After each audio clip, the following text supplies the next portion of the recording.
Today's forum's theme is 2024 Macroeconomic Outlook, Divergence Across Economies and Sectors. This theme could not be more opportune, as I'm aware we are all at the tail end of finalizing our respective business plans for 2024. We could use a little more prescience and discernment regarding tomorrow's operating environment from some of the analysis and forecast that our panelists and speakers will be delving into shortly. Turning to the economy quickly, indeed, any objective accounting will record projected growth in 2023 output at anywhere between 4.8 to 5.2%. Indeed, according to our in-house forecast as NCBA, we now expect the 2023 GDP growth to close at about 4.9%. Powered primarily by welcome resilience in services and a reversal of fortunes in agriculture output, especially in Q1 of this year. However, this accounting also reveals biting and unprecedented cost of living pressures, ravaging household balance sheets, and daily threatening to push back a good number of our people into wrenching poverty. Headline inflation, although within band, remains a little elevated at 6.9% in October and averaging about 8% year to date. Expectedly thus, tough conversations continue to dominate most of our public debates. In fact, economic uncertainty headlines many newspaper editorials these days. Here, for instance, is a Nation newspaper editorial just this past Thursday, and I quote, "There is more pain ahead for Kenyans as prices and fees for basic services continue to skyrocket. Life has become increasingly difficult for the majority of low-income earners as the government strives to boost revenue collection to meet its obligations. Life under the first year of President Ruto's administration has been tough, with a raft of steep tax increases. This has angered the people, with the opposition decrying the high cost of living." End of quote. This was from the Nation newspaper this past Thursday. And if you don't believe the ex-president that magazeti ni ya kufanya nini?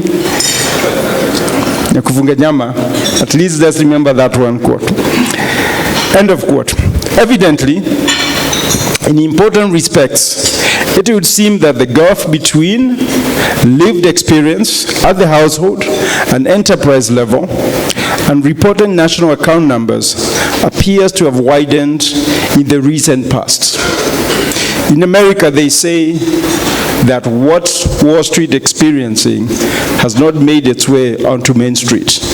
In Kenya, the question is, why is it that Upper Hill, a financial center, feels so different than the estates? I think that's the question of debate today. How come the headline numbers are so good, yet all of us, when we strip back to our households, we're all feeling the pain? I think that is the question everybody is trying to understand, and hopefully today we'll get to understand that better. But in all frankness, this divergence is not entirely new. It goes back to the weaknesses in national income accounting frameworks that are not entirely insignificant, given the prominence some of these data and numbers take as we craft our public policies. However, this age-old debate aside, there's no question that despite the biting cost of living challenge, significant progress continues to be made, and that's perhaps where you see the numbers looking very good. Since taking office slightly over a year ago, the government has continued to make the necessary adjustments that will be required to restore more durable macroeconomic stability, which remains a key prerequisite for long-term growth. And I think here I should quote that Mr. D has reminded us that we have had to make some tough choices. And these tough choices are not felt on the street fast enough, but eventually they will. They are necessary for bringing in the required macroeconomic progress. On the monetary policy side, for instance, the Monetary Policy Committee has sustained a steady and significant adjustment of the policy rate, and the necessary transmission mechanisms have continued to reprice the yield curve quite significantly throughout this year. I must say that's one of the most commendable and tough decisions that the CBK has made this year, to move quickly to make those tough decisions on the monetary side, on raising interest rates. We have also seen the administration roll out significant fiscal adjustments with an outlined multi-step fiscal consolidation path anchored at a target deficit of 3% of GDP and a medium-term revenue strategy necessary to achieve this. Again, when you hear the President and the Central Bank talk about fiscal consolidation, it sounds very easy to do. But let me remind you, that is one of the hardest things for any government to do. And this government has committed to do that, to reduce our deficit to 3%. And I want to quote back a statement that was made by the late US President Ronald Reagan back in 1964. I go that far back. I'm not that old. Yeah, it's on YouTube. Back in 1964. And he said that the truth about governments is governments know how to create. They do not know how to destroy. So governments, you always create. If one agency is not working, they don't finish that agency, they create another one. And they have a board, and they have people working there. If it's not working, they create another one. And so you end up having all these, so governments know how to get big. They don't know how to get small, but we have a government that has committed to reduce deficit. That means government that is committed to actually looking at some things and making reforms that sometimes would destroy what is not necessary. So that's also very commendable. On the real sector, we continue to see the operationalization of the bottom-up economic transformation agenda, with its key emphasis on agricultural transformation, micro, small, and medium enterprise economy, healthcare, housing and settlement, and the digital superhighway, as well as the creative industry. Admittedly, some of these adjustments on the monetary and fiscal side were always going to be hard, even if necessary. To be sure, the musings from the editorial I just captioned broadly demonstrates this fact, that whatever actions that are being taken are going to be hard.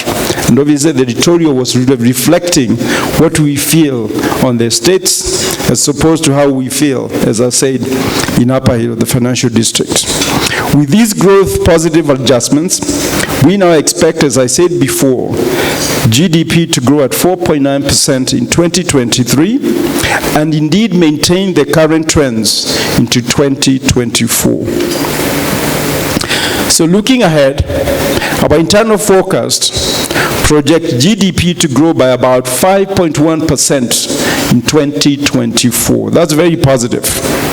Whereas this is in contrast to about 6.1%, 5.7%, and 7% respectively that we project for Tanzania, Uganda, and Rwanda. For Kenyan enterprises with operations in the greater East African community markets, there is roundly strong economic performance across these markets should be good news for potential 2024 outcomes.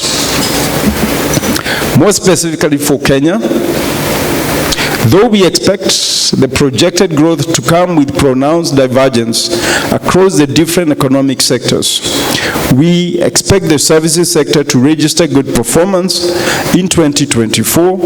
However, broad economic strain could see some pockets of the sector grow below their pre-COVID levels.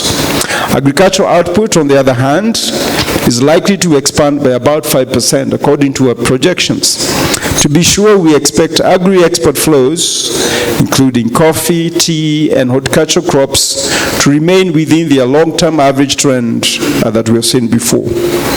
Overall, therefore, we remain quite optimistic on 2024 prospects. The risks to this outlook, of course, are many, but largely stem from an even more uncertain external environment. If indeed there is divergence between what Upper Hill and the states are feeling, I think the global divergence is even bigger. Notably, global long-term interest rates have shot up significantly. The 10-year U.S. Treasuries are already around 5%, a multi-year high, while events in the Middle East, as we know, have cast more shadow over energy markets, as we were told by our CS for Energy, and outlook more broadly. This rate outlook is likely to remain elevated given last week's pronouncements from the Federal Reserve of the United States. Indeed, the new higher for longer remains so far the accepted wisdom of global monetary policy today.